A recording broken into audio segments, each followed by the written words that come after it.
Jusqu'au 26 février, la ville de Milan accueille au Palais Royal une grande rétrospective de l'œuvre de Max Ernst. Plus de 400 tableaux, dessins, sculptures, photos, bijoux et livres illustrés pour reparcourir la carrière de cet artiste qui a traversé plusieurs mouvements artistiques en évoluant toujours vers un art très personnel enrichi d'apports différents, de l'Antiquité à Michel-Ange. S'inspirant de cet événement majeur, l'Institut français de Milan, en collaboration avec l'Alliance française de Cuneo, propose une rencontre autour du thème des artistes surréalistes et leur ferme opposition à tout despotisme. Bonjour à toutes et à tous, je suis Agnès Falini-Martin, attachée de coopération pour le français à l'Institut français Milan et je suis ravie de vous présenter un nouveau projet de formation en collaboration avec l'Alliance française de Cuneo.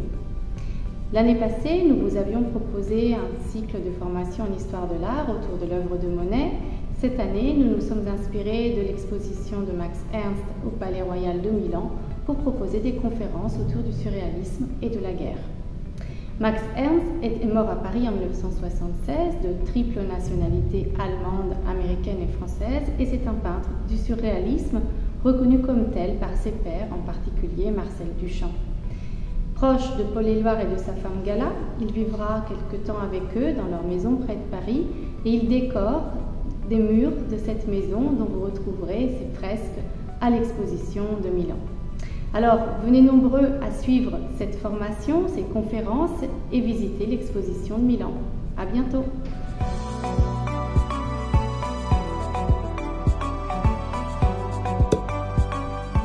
Dimanche 26 février, dans le cadre du festival littéraire Testo, lancé l'année dernière par Pitti Uomo, venez rencontrer les deux fondateurs de la maison d'édition L'Orma, éditeur italien du prix Nobel de la littérature 2022, Annie Ernaux. Le prix Nobel pour la littérature en 2022 a été décerné, comme on le sait bien, à Annie Ernaux.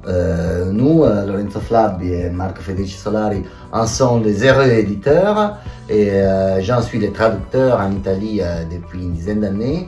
Et on a commencé en publiant ce livre-là, on a terminé avec le tout dernier qui est donc Le jeune homme, il ragazzo, qui est sorti en Italie au mois de novembre. Et on en parlera, Marco et moi, de la parabole éditoriale de l'Orma Editore et de la édition et de la traduction, de la publication d'Annie Ernaux en France.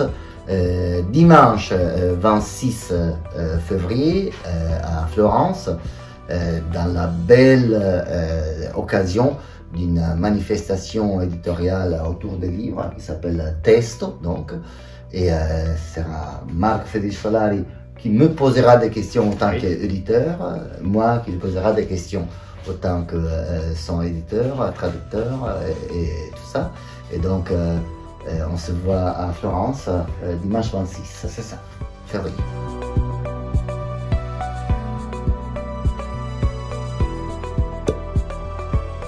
L'Académie de France à Rome, Villa Médicis, met à l'honneur jusqu'au 26 février la collection des photographies de Florence et Damien Bachelot. L'exposition déploie un ensemble exceptionnel de près de 150 photographies couvrant un siècle d'histoire de l'image dans l'intimité de la condition humaine. De Brassailles à Sabine Weiss et de Diane Arbus à Mitch Epstein, le parcours permet une lecture en creux de l'histoire de la photographie, centrée sur l'humain, et sa relation à son environnement, où l'effervescence de la ville côtoie la poésie solitaire du portrait. L'exposition offre un double regard, celui des collectionneurs, Florence et Damien Bachelot, à travers 20 ans de démarche cohérente d'acquisition qui compose un récit personnel, et celui du commissaire Sam Sturze, à travers une sélection de tirages où l'œil du photographe agit comme un sismographe des événements de l'histoire et des récits intimes.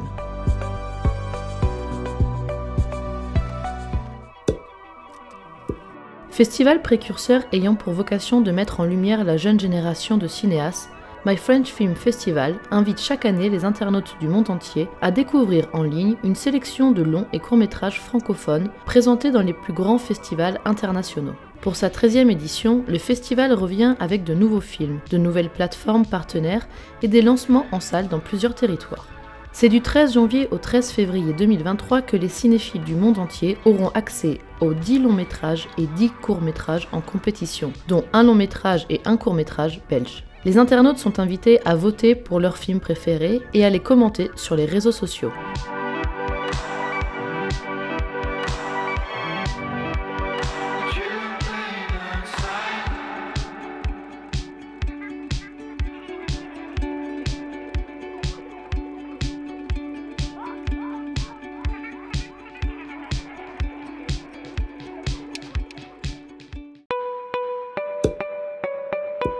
Les guerres d'une façon générale entrent toujours dans l'histoire, et avec le passé du temps, elles perdent de leur tragédie. Ce n'est pas la même chose pour la guerre d'Algérie, qui, elle, n'est toujours pas apaisée. Les rancunes des uns s'opposent aux blessures des autres. Ce rêve d'empire aura au fil des ans la teneur d'un véritable drame antique et finira en un crépuscule sanglant.